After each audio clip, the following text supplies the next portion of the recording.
The invitation to my parents' 25th anniversary party came via the family group chat.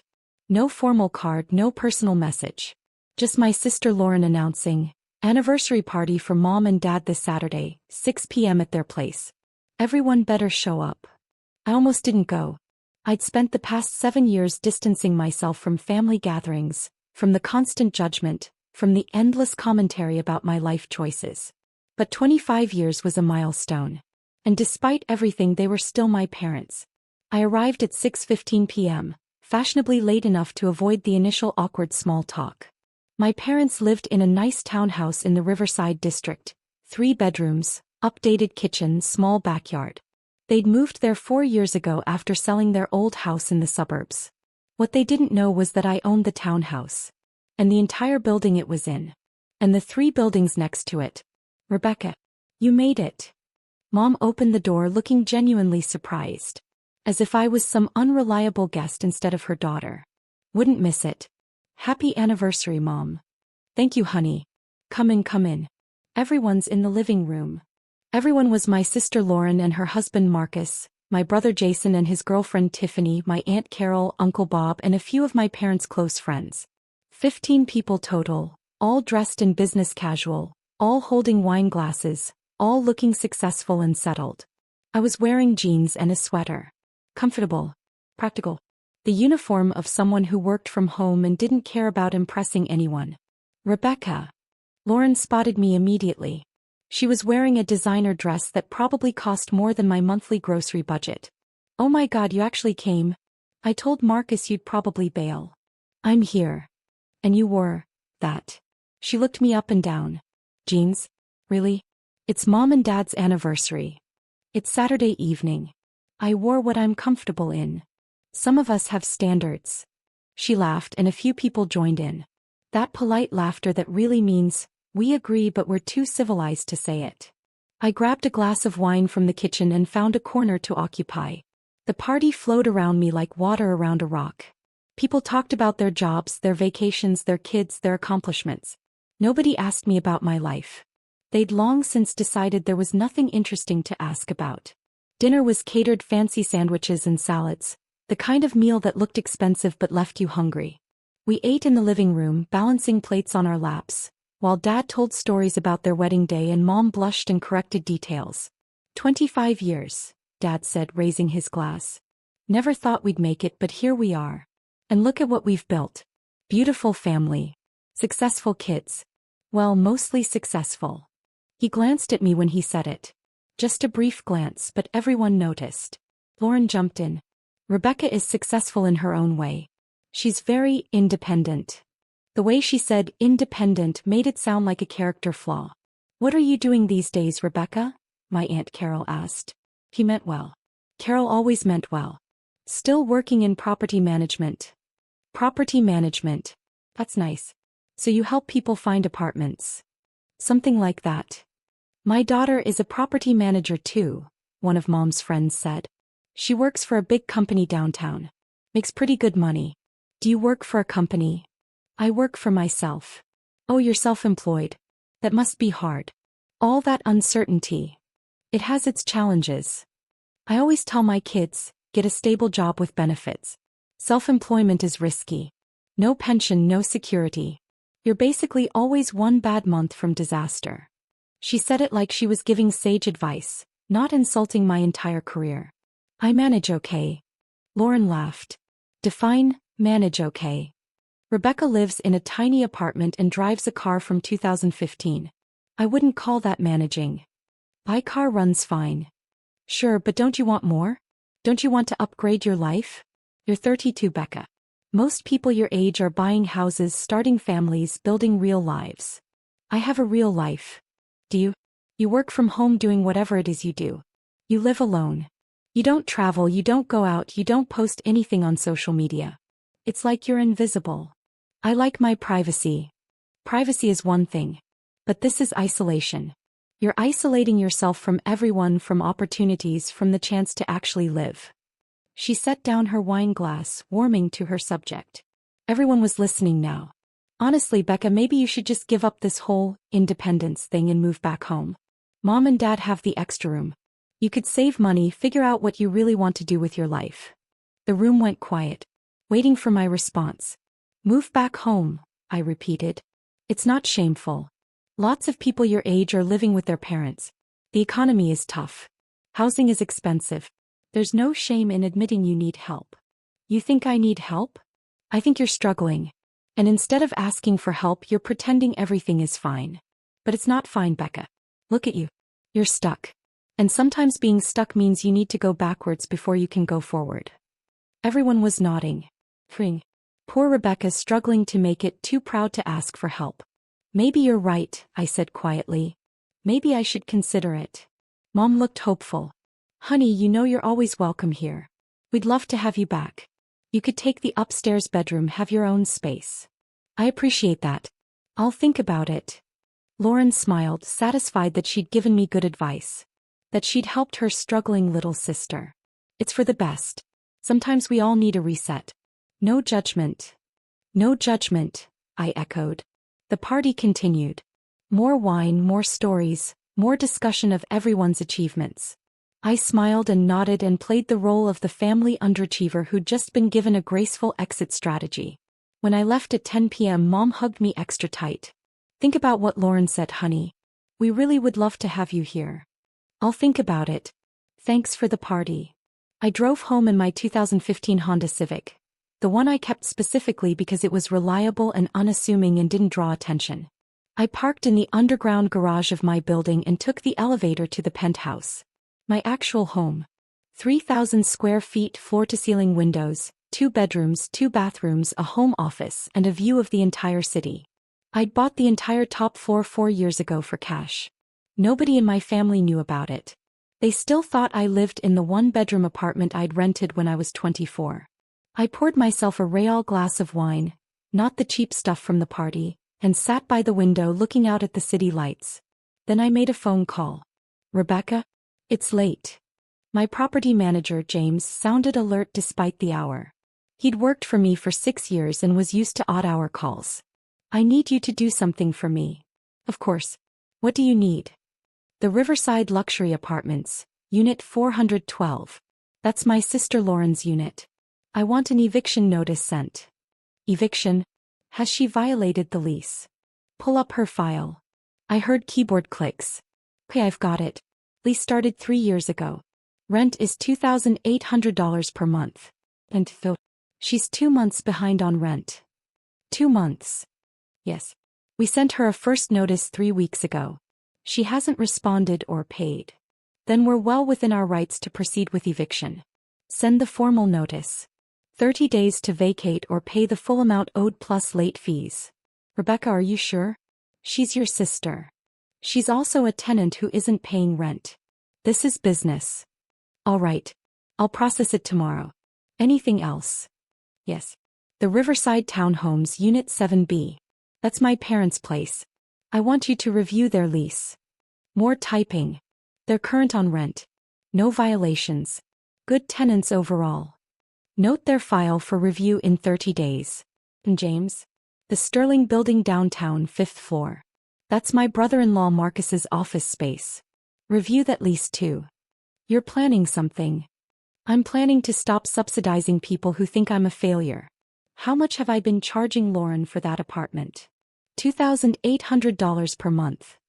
What's market rate for that unit? For a 2-bedroom luxury apartment in that area? Market rate is about $4,200. So I've been giving her a $1,400 monthly discount. Essentially, yes. And she's still 2 months behind. What about my parents? Their townhouse rents for $2,200. Market rate is $3,500. So I'm subsidizing them $1,300 per month. Yes. And Marcus's office?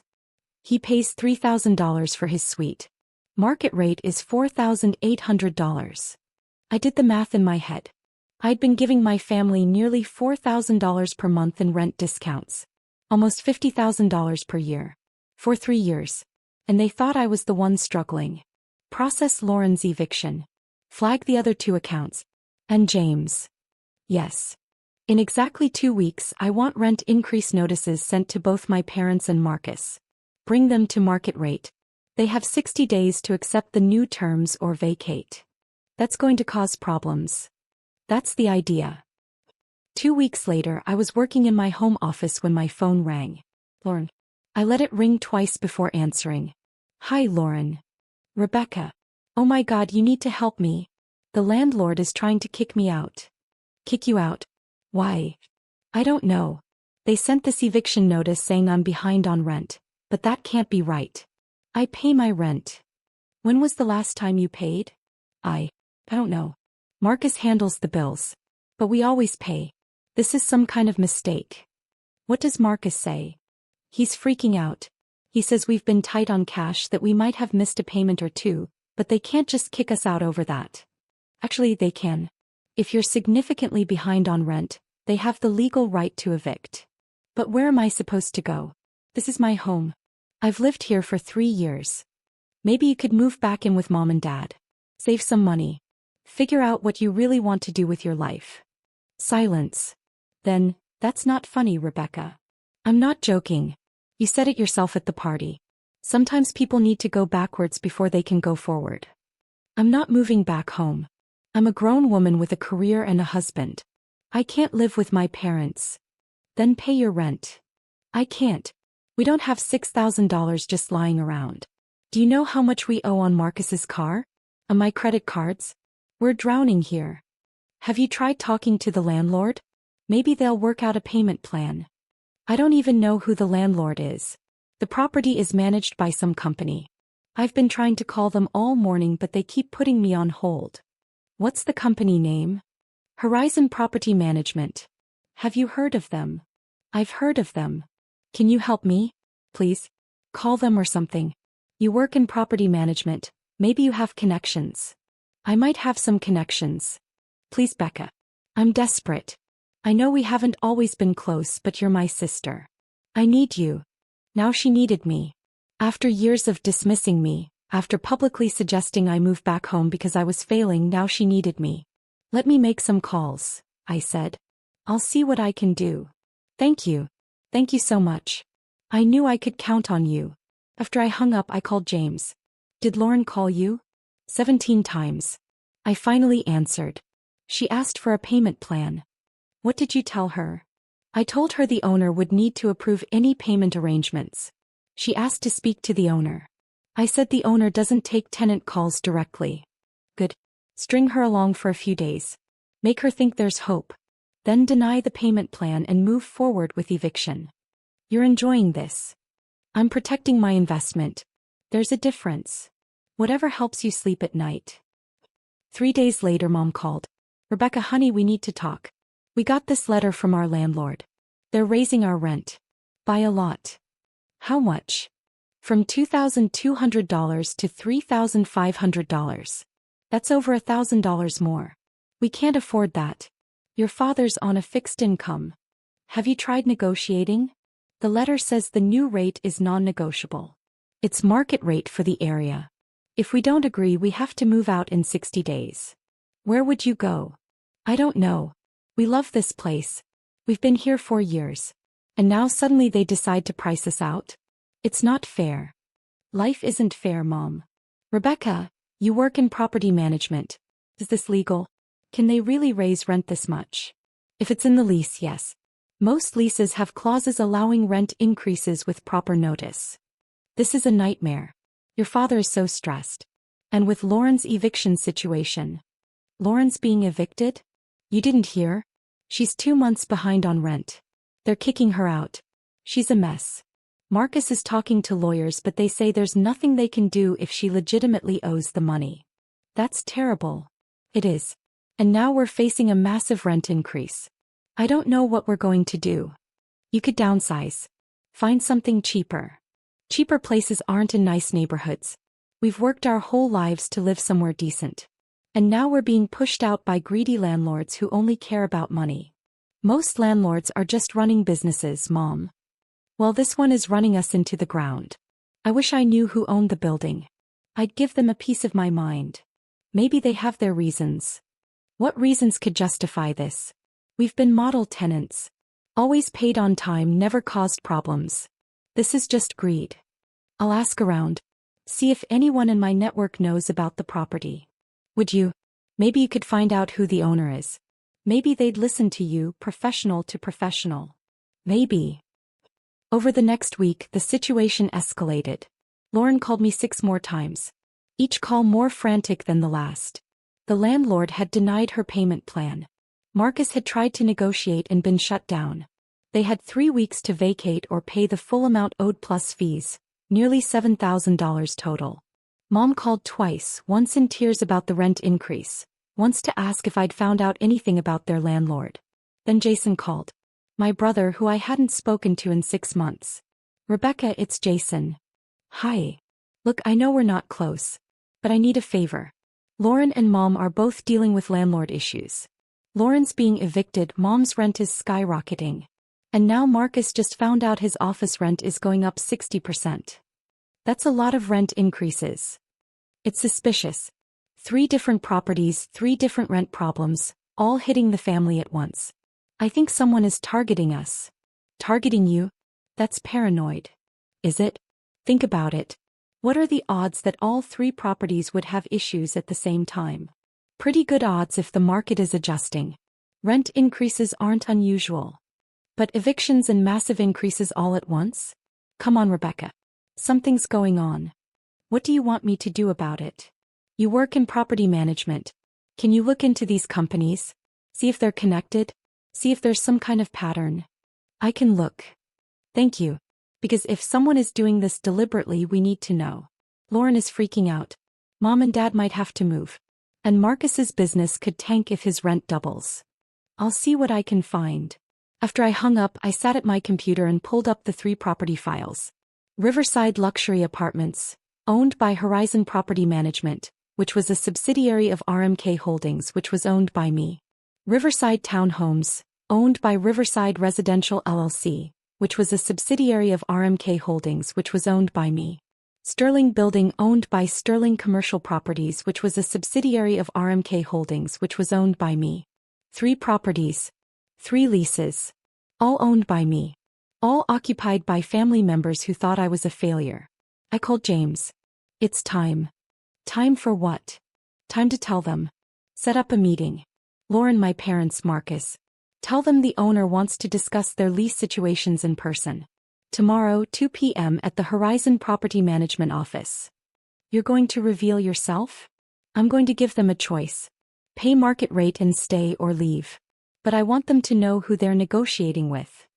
This is going to be dramatic. That's the point. The next day, I arrived at the Horizon Property Management office at 1:45 p.m. James had set everything up perfectly.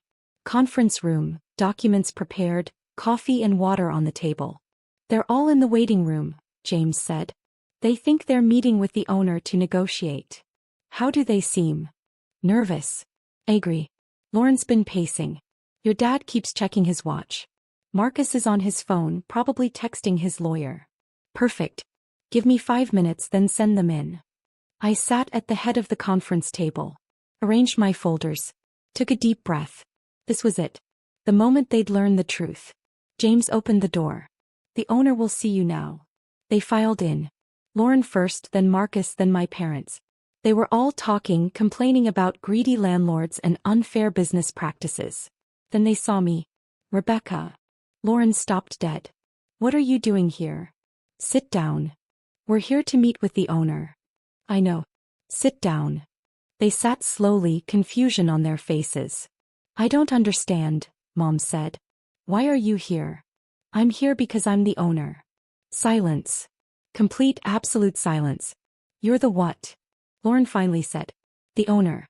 Horizon Property Management is my company. The Riverside Luxury Apartments where you live. I own the building. The Riverside Townhomes where Mom and Dad live. I own those too. The Sterling Building where Marcus has his office? Also mine. That's impossible, Marcus said. You're a property manager. You don't own buildings. I own 41 buildings across the city. Residential, commercial, mixed use. Total portfolio value of approximately $127 million. I started buying properties 9 years ago. I've been building this for nearly a decade. This is insane, Lauren said. You're lying. I slid papers across the table. Deeds, corporate documents, tax records. Proof of ownership for all 3 properties. Dad picked up a document. Read it. His face went pale. You own our townhouse. I own the entire complex. 8 units. You're in Unit 7B. But we've been paying rent for 4 years. Yes. Well below market rate. I charged you $2,200 when I could have charged $3,500. I gave you a $1,300 monthly discount. Call it a family favor. A family favor? Lauren's voice was rising. You're evicting me. That's not a favor. You're 2 months behind on rent. That's a breach of lease. I gave you discounted rent and you still couldn't pay. What kind of favor do you want? I want you to forgive the debt. I want you to let me stay. Why would I do that? Because I'm your sister. You're also a tenant who owes me nearly $6,000. Family doesn't exempt you from business obligations. Mom leaned forward. Rebecca, honey, why didn't you tell us? Why did you let us think you were struggling? Because you never asked. You assumed. At the anniversary party, Lauren suggested I move back home because I was stuck and struggling. None of you bothered to ask if that was actually true. We thought you needed help. No, you thought I was a failure. There's a difference. You saw my old car and my modest clothes and you decided I was barely making it. It never occurred to you that maybe I was living below my means by choice. That maybe I was investing in assets instead of appearances. So you've been secretly rich this whole time? Jason looked betrayed. While we all worried about you, you didn't worry about me.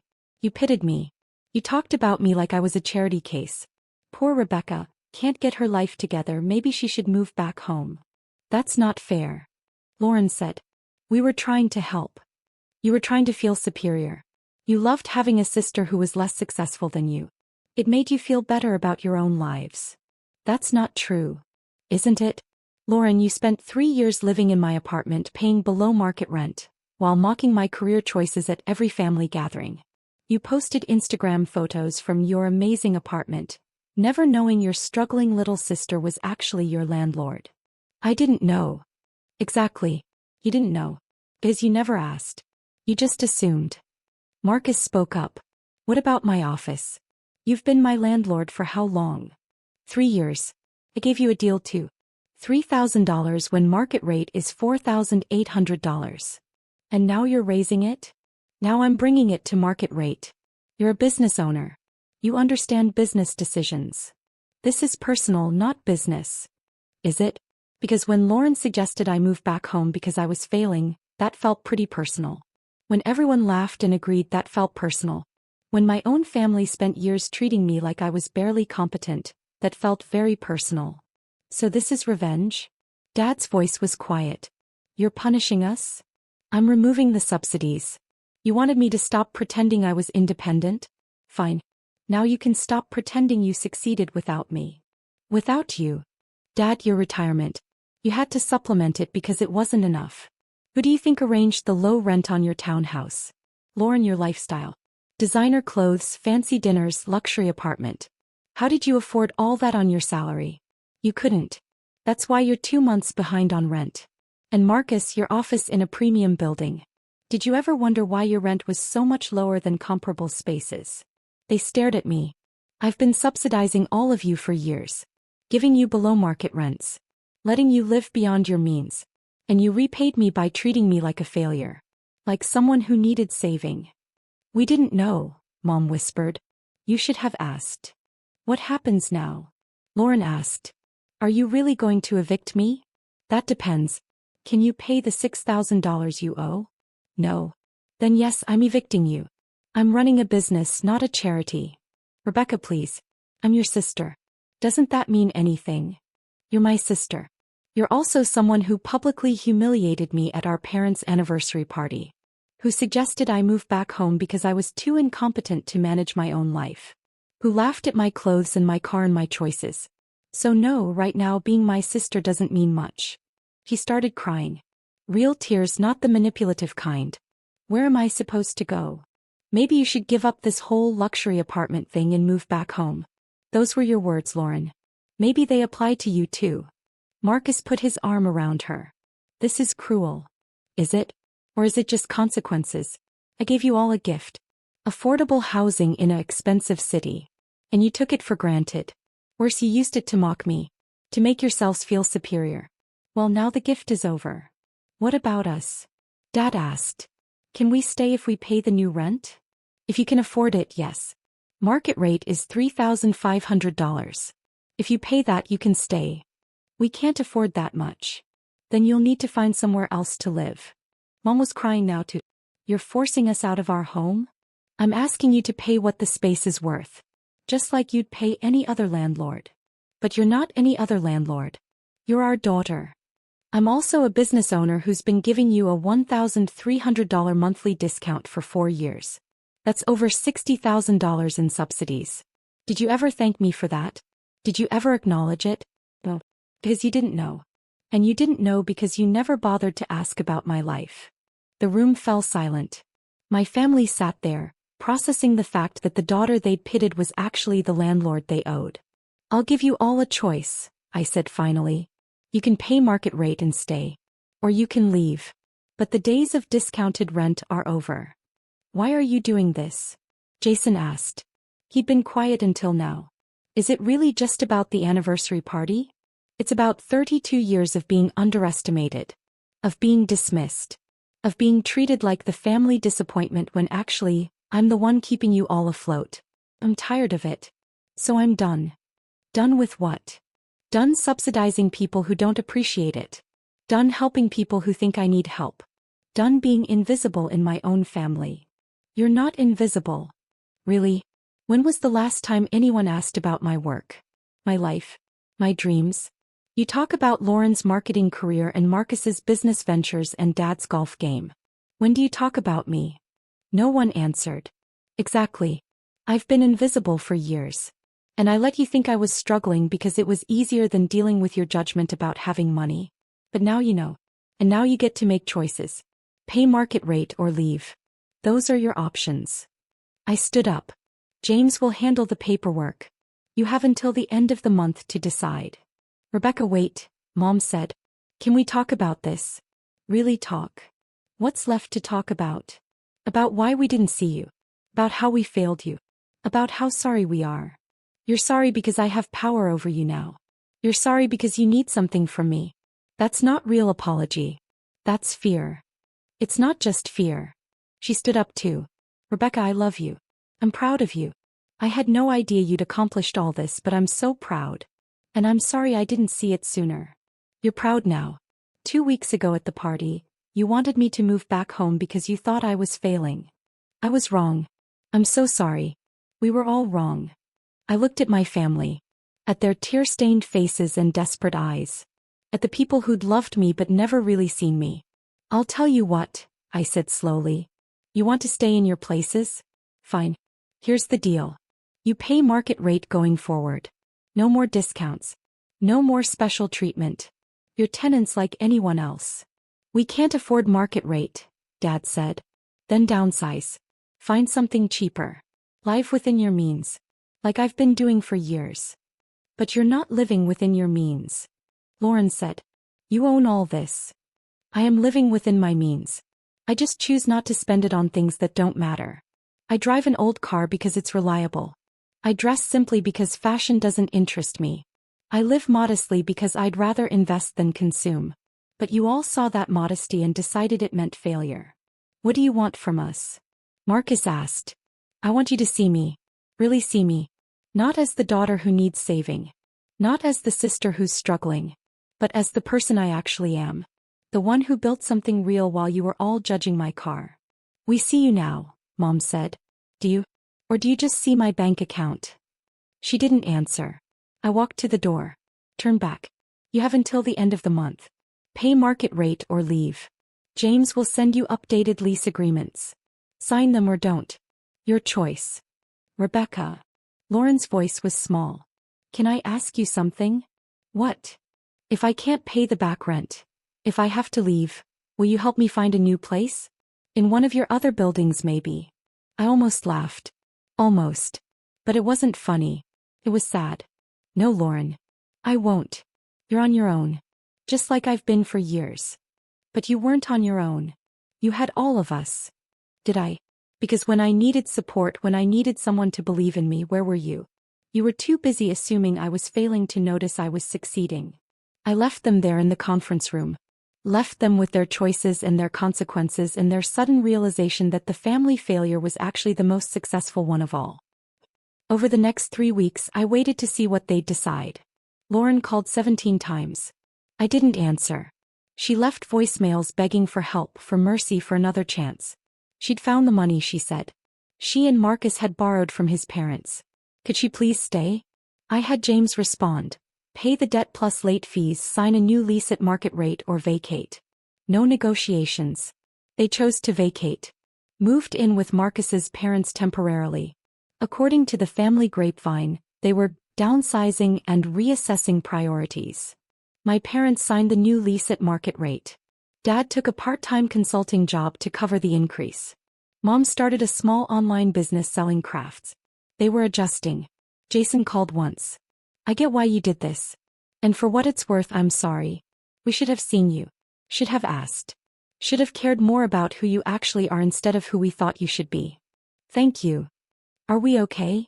I don't know yet. Ask me in a year. Fair enough. 6 months later, I ran into Lauren at a coffee shop. She was carrying shopping bags from budget stores, wearing normal clothes instead of designer labels. She looked different. More real somehow. Rebecca. Hi. Hi. Can we talk? Just for a minute. I almost said no. But she looked sincere. 1 minute. I wanted to say thank you. That surprised me. For evicting you? For teaching me a lesson I needed to learn. That I was living beyond my means. That I was taking things for granted. That having a luxury apartment doesn't make you successful if you can't actually afford it. Where are you living now? Smaller place. 1 bedroom in the suburbs. It's not glamorous. But it's mine. I can actually afford it. And it's teaching me to appreciate what I have instead of always wanting more. That's good. Marcus and I are in therapy.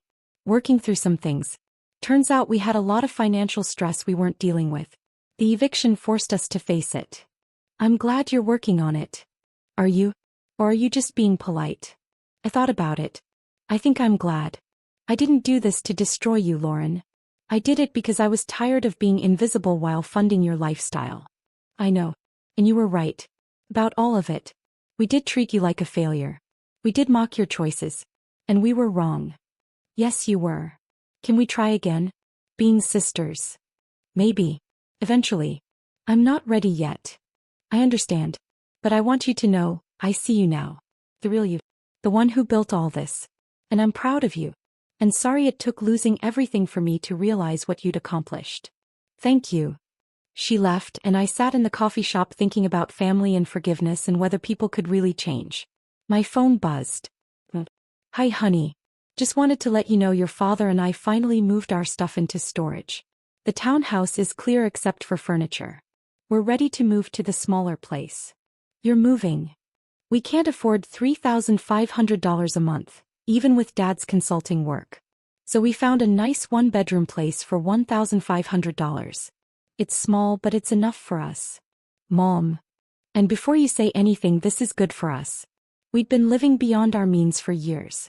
Using credit cards to fill the gaps. The rent increase forced us to face reality. We're actually doing better now.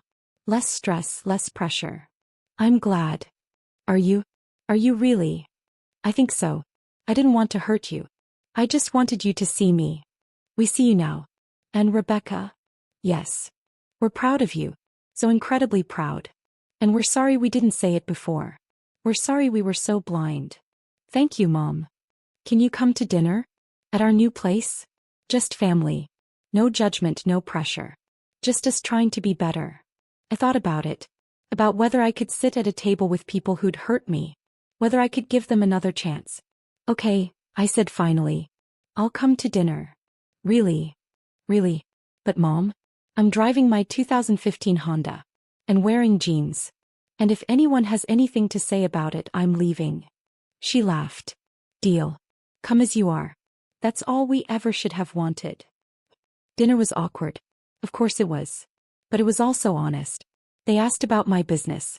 Really asked, really listened. Dad wanted to know how I'd financed my first property. Mom asked about my long-term strategy. Jason asked for advice on his own investments. For the first time in years, maybe ever, they saw me as someone with knowledge worth learning. As someone successful. As someone valuable. Was it forgiveness? Not yet. But it was a start. And sometimes a start was enough. Because I'd finally done what I'd needed to do. I'd made myself visible. Made them see me. Made them understand that the daughter they'd pitted was actually the one holding their whole world together. And now that they knew, now that they understood, maybe we could build something real. Something honest. Something based on who we actually were, not who we pretended to be. I left that dinner feeling lighter than I had in years. Not because they'd apologized. Not because they'd seen me. But because I'd finally stopped hiding. I'd shown them exactly who I was. And survived their reaction. And that was more powerful than any property I could own. That was freedom.